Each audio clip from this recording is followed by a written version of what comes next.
వరంగల్ల ఏకాదశి సంబరాలు వైభవంగా జరుగుతున్నాయి. బట్టల బజార్ వెంకటేశ్వర స్వామి గుళ్ళ భక్తులు ఏకాదశి పూజలు చేస్తున్నారు. అక్కడి నుంచి ఇంకిన్ని వివరాలు కృష్ణమోహన్ అందిస్తారు.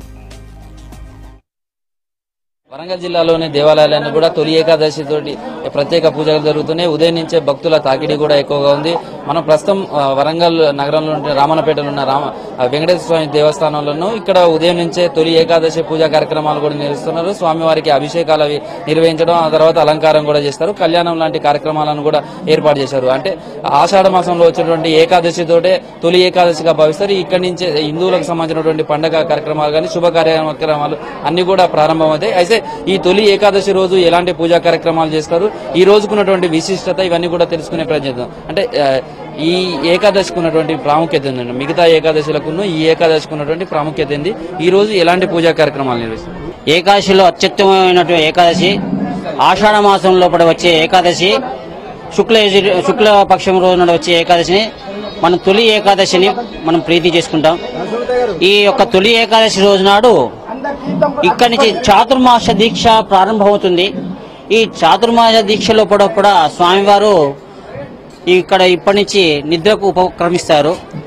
వారు నిద్రకు ఉపక్రమిస్తూ అమ్మవారిని నేను పడుకుంటున్నాను అమ్మ, మీరు నీ పిల్లలందరినీ చూసుకోమని చెప్పని ఈ శ్రావణ మాసం లోపల జరిగేటువంటి ఉత్సవాలను, ఆశ్వీజ మాసం లోపల జరిగే అమ్మవారి ఉత్సవాలను అన్నిటినీ చూసుకోమని చెప్పని స్వామివారు వారి తల్లులకు ఒప్పజెప్పేసేసి తాను నిద్ర ఉపక్రమిస్తారు.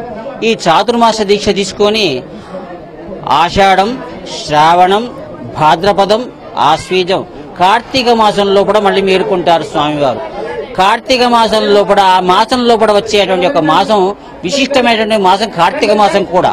ఎందుకంటే నరనారాయణులు వేంచేసేటువంటి ఆ మాసం లోపల శుక్లపక్షం నుంచి పౌర్ణమి వరకు శ్రీ మహావిష్ణువు, పౌర్ణమి నుంచి అమావాస్య వరకు శ్రీ మహాశివుడు, ఇలా ఇద్దరు విభజించుకొని వారు ఆ మాసంలో కూడా చాలా అత్యంతమైనటువంటి చేస్తారు.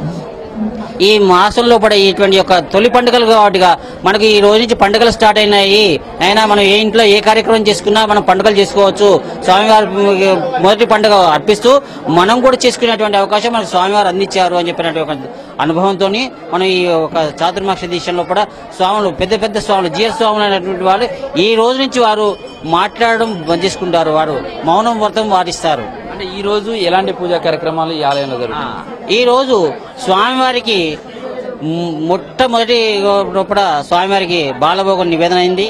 ఆ తర్వాత నవకలశ స్థాపనతోటి స్వామివారికి 108 లీటర్ల ఆవు పాలతోని, 11 లీటర్ల పెరుగుతోని, 10 లీటర్ల తేనెతోని, తర్వాత 5 కిలోలతోని పళ్ళ రసాలతోని స్వామివారికి స్థాపన కార్యక్రమం జరిగాయి. తర్వాత మనకు స్వామివారి వివిధ ఫలాలైనటువంటి యొక్క ద్వారా వచ్చేటువంటి వాటిని డ్రై ఫ్రూట్స్ అని చెప్పారంటారు మనకు. కాబట్టి అవి కూడా స్వామివారికి అభిషేకం చేయడం జరిగింది. ఆ అభిషేకం చేస్తూ ఆ అభిషేకం తీర్థం యొక్క ప్రజలకు అందరికీ ఆ తీర్థం అందే రీతిలో కూడా ఇప్పుడు స్వామివారి తీర్థం కూడా అందరికీ పంచే విధంగా గ్లాసులతో ఏర్పాటు చేయడం జరిగింది. మా దేవాలయంలో కూడా 365 రోజులు కళ్యాణం చేయాలని చెప్పిన సంకల్పంతో దాదాపు ఇప్పుడు 120 మందిని తయారు చేశాము. ఇంకా మిగతా చేస్తే ప్రతి కళ్యాణం చేసిన భక్తులకి ఈ సంవత్సరం నుంచి భోజన వసతి కూడా ఏర్పాటు చేయడం జరుగుతుందండి. కాబట్టి ఇటువంటి ఒక కార్యక్రమాలు భక్తులు అన్వయించాలని చెప్పి కోరుకుంటున్నాము. అదేవిధంగా అంటే అది ఎట్లా ఉంది ఆలయంలో ఈ రోజు తొలి ఏకాదశి రోజు ఆలయంలో పూజా కార్యక్రమాలు పాల్గొనడం ఎలా పిల్లలు? చాలా సంతోషంగా ఉంది, చాలా సంతోషంగా ఉంది. ఇలాంటి దినదినంగా అభివృద్ధి పొందుతుంది తప్ప వెనక్కిపోవట్లేదు. రోజు రోజు భక్తుల సంఖ్య కూడా పెరుగుతోంది, గుడి ఆదాయం కూడా పెరుగుతోంది, గుడి యొక్క ఆదరణ కూడా పెరుగుతోంది, అన్ని విధాలు గుడి యొక్క ఆదరణ పెరుగుతోంది, భక్తుల సహకారం బాగా పెరుగుతోంది, దినదినం కొత్త అభివృద్ధి చెందుతోంది. ఇది ఇక్కడ ఉన్నటువంటి మహిళా భక్తులు కూడా ఉన్నారు. చెప్పండి, అంటే తొలి ఏకాదశి రోజు ఎలాంటి పూజలు చేస్తుంటారు? మీరు ఇక్కడికి వచ్చారు కదా, ఇప్పుడు దర్శనం ఎలా ఉంది స్వామి? చాలా ఫస్ట్ టైం అండి మేము రావడం, చూడడము, అభిషేకం చూడడం చాలా మనస్ఫూర్తిగా ఎంత మంచిగా అనిపించిందంటే చాలా మంచిది. అవి పాలతోటి, తేనెతోటి, పండ్లతోటి చాలా బాగా అనిపించిందండి. నమస్తే.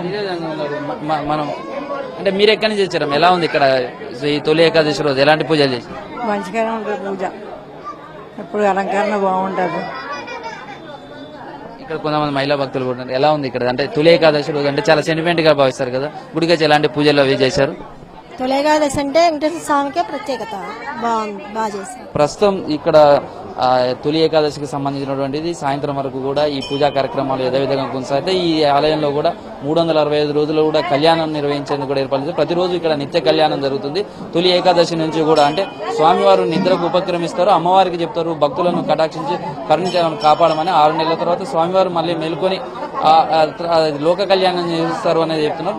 ఇది తొలి ఏకాదశి నుంచి కూడా అన్ని శుభకార్యాలు కూడా మొదలవుతాయి, అందుకనే దీన్ని తొలి ఏకాదశిగా కూడా చెప్తారని ఆలయ పండితులు చెప్తున్నారు. భక్తులు కూడా ఉదయం నుంచే స్వామివార్లను దర్శించుకుని ప్రధానంగా కూడా ఉమ్మడి వరంగల్ జిల్లాకు సంబంధించి చూస్తే కూడా వైష్ణవ దేవాలయంలో భక్తులు ఎక్కువగా వస్తున్నారు. ఇటు హన్మకొండలో ఉన్నటువంటి రుద్రేశ్వర స్వామి 1000 స్తంభాల దేవాలయంలో కూడా ప్రాతకాలం నుంచే ఈ పూజా కార్యక్రమాలన్నీ కూడా కొనసాగుతున్నాయి. ఇది ప్రస్తుతం ఏకాదశికి సంబంధించి దేవాలయాల్లో ఉన్నటువంటి విశిష్టత. కెమెరామెన్ క్రాంతి కుమార్తో కృష్ణమోహన్, V6 న్యూస్, వరంగల్.